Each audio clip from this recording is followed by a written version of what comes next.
Hello everyone. आज हम बात करेंगे UP PCS PYQ mains 2023 economics का। क्वेश्चन कुछ इस तरह है आपका, budget making process of government of India, okay, and also explain the difference between plan and non plan expenditures. तो पहले इंट्रो में हम क्या मेंशन करेंगे, आइए देखते हैं। हमारा इंट्रो कुछ इस तरह रहेगा, जैसे जो हमारा आर्टिकल 112 है ना, उसमें मेंशन है कि हम ये उसमें सारे प्रोसेस मेंशन है कि कैसे बजट आपका बनेगा। तो गवर्नमेंट हमारी क्या लेती है, रेफरेंस लेती है, या फिर ऐसे कह लो कि आर्टिकल 112 जो है हमारा, वो हमारा गवर्निंग एजेंट है बजट मेकिंग के लिए, ओके। तो हमने ये ऐसे आर्टिकल 122 को as a governing agent for making budget process ऐसे करके 3 लाइन का इंट्रो लिख दिया, ओके। अब हम बात करेंगे इंट्रो के आगे बॉडी पार्ट्स पे।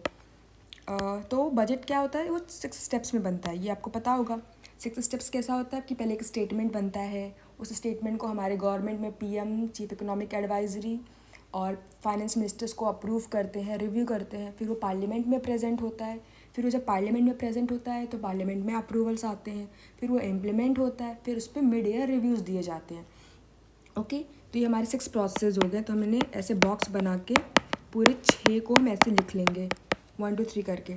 अब एक एक को एक्सप्लेन करेंगे। लाइक पहले हमने क्या लिखा है यहाँ पे कि हमारा जो बजट है वो जो बजट है यहाँ पे हम पहला उसको प्रिपरेशन स्टेज में लाते हैं, ठीक है, जहाँ पे हमारा फाइनेंस मिनिस्टर और हमारे ऑफिसर्स जो भी होते हैं वो मिलके एक स्टेटमेंट बनाते हैं। फिर सेकंड क्या हुआ, बजट फॉर्मुलेशन होता है, जिसमें हमारे पीएम, फाइनेंस मिनिस्टर और सीसीई, चीफ इकोनॉमिक एडवाइजर, ये सब मिल के जो है उसको रिव्यू करते हैं और अप्रूवल देते हैं। फिर थर्ड स्टेज में क्या होता है, ये पार्लियामेंट में रखी जाती है। फोर्थ में क्या होता है, पार्लियामेंट अप्रूव करता है, फिर अप्रोप्रिएशन बिल, ये सब चीज़ें होती हैं ना, वो सब पास होती हैं। फिफ्थ स्टेज में क्या होता है, ये सब अब बिल पास हो गया तो अब इसको इम्प्लीमेंट करना पड़ेगा ना, और इसको इम्प्लीमेंट होगा, फिर इसकी मॉनिटरिंग होगी। मॉनिटरिंग कौन करेगा, मॉनिटरिंग हमारा सीएजी करता है और इम्प्लीमेंट हमारी गवर्नमेंट करती है। तो फिफ्थ स्टेज में मॉनिटरिंग यानी इम्प्लीमेंटेशन हो गया। अभी 6 क्या होता है, मिड ईयर रिव्यू करते हैं हम लोग। जो भी हमारे स्कीम्स गवर्नमेंट पास करती है उस हम देखते हैं ना कि सारे डिपार्टमेंट्स का रिव्यू आता है लास्ट में, at the end of the year, कि कहाँ पे कैसा क्या एक्सपेंस और रेवेन्यू का ट्रेंड चल रहा है। तो वो हमारा मिड ईयर रिव्यू होता है। तो हमारे 6 स्टेप्स हो गए। अब आता है प्लान एक्सपेंडिचर और नॉन प्लान एक्सपेंडिचर, इनको एक्सप्लेन कर देंगे हम। अभी जैसे नाम से पता चल रहा है ना कि ये प्लान करके इंक्लूड किया गया, ये नॉन प्लान मतलब ये तो करना ही करना है, आपको मस्ट है, ये प्लान कर दो, ओके। या देखो जैसे अभी थोड़ा से पॉइंट्स लिखते हैं।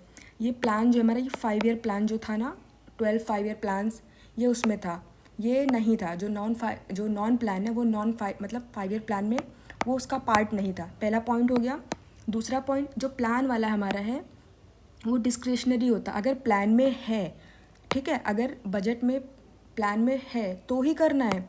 बट ये जो हमारा नॉन प्लान है वो मतलब उसको तो करना ही करना है। आप उसको, वो फिक्स होता है और अनअवॉइडेबल, उसको आप बदल नहीं सकते हो, आपको वो डेफिनेटली करना है, ओके। फिर इसके बाद इस प्लान में क्या होता है, इसमें इकोनॉमिक डेवलपमेंट या ग्रोथ, जैसे हेल्थ हुआ, एजुकेशन हुआ, इन सब चीज़ों पे फोकस होता है। नॉन प्लान में क्या हुआ, जो सारी चीज़ें पहले से चली आ रही हैं, जैसे सब्सिडी देना है तो देना है, डिफेंस पे खर्चा करना है तो करना है, तो ये सब हमारी नॉन प्लान से मतलब फिक्स्ड है, अनअवॉइडेबल है, करना तो करना है, ओके। फिर हमारे ये क्या हुआ, इसमें जो हमारे प्लान है उसमें प्रोडक्टिव एसेट क्रिएशन होता है। प्रोडक्टिव एसेट क्रिएशन मतलब हाईवे बना, आपका स्कूल बना, हेल्थ बना, ठीक। बट हमारा जो नॉन प्लान में है उसमें सब्सिडी दी, तो उसमें कहाँ पे आपको कुछ दिख रहा है सामने से, कुछ मतलब टेंजिबल फॉर्म में नहीं दिख रहा है, वो टेंजिबल होता है। तो ये सब चीज़ें होती हैं। और नॉन प्लान मतलब जो रिकरिंग होता है, इंटरेस्ट देना होता है, हमें लोन देना होता है या लोन का अमाउंट लेना हो, तो ये सब चीज़ें हमारे नॉन प्लान में आती हैं, ठीक। तो ये चीज़ें आपको क्लियर हो गई। प्लान मतलब एक ऐसा आप रख दो, मतलब अगर मेंशन है उसको बजट में तो करना है। नॉन प्लान मतलब कंपलसरी चीज़ें हैं, उसको करना ही करना है। ऐसे करके आप प्लान, हमारा 5 ईयर प्लान्स जो पार्ट था उसका है, नॉन प्लान हमारा 5 ईयर्स का पार्ट नहीं था, ओके। और ये सब चीज़ें कर लेंगे। फिर बाकी एक छोटा सा अच्छा सा कंक्लूजन लिखते हैं हम यहाँ पे। कंक्लूजन में क्या लिख सकते हैं कि जैसे हमारी ट्रांसपेरेंसी है, अकाउंटेबिलिटी है, ये सब मेंटेन रखो, और ट्रांसपेरेंसी, अकाउंटेबिलिटी हमारे फाइनेंशियल प्लानिंग के साथ अलाइन करो आप, ताकि नेशनल की प्रायोरिटीज़ को इम्पोर्टेंस मिल सके और हम ग्रोथ करें। ऐसे कुछ लिख के आप या फिर आप स्ट्रक्चरल प्रोसेस में चेंजेस लेके आओ ताकि ट्रांसपेरेंसी अकाउंटेबिलिटी मेंटेन हो, हमारा फिजिकल प्रूडेंस और अच्छा हो, हमारे फिजिकल डिफिसिट कम हो, हमारा फिजिकल स्टिमुलस बढ़े। ये सब चीज़ें देख के वेलफेयर हो लोगों का, ऐसे आप लिख के 3-4 कीवर्ड्स यूज़ करके एक प्रॉपर कंक्लूजन मेंशन कर सकते हो जिसमें नेशन प्रायोरिटीज़ हो, स्पेशली फाइनेंस कुछ वर्ड्स आएँ, ट्रांसपेरेंसी अकाउंटेबिलिटी जैसे कीवर्ड्स हों। ये सब एक बार फिर से हम प्लान और नॉन प्लान डिस्कस कर लेते हैं। I think may be clear.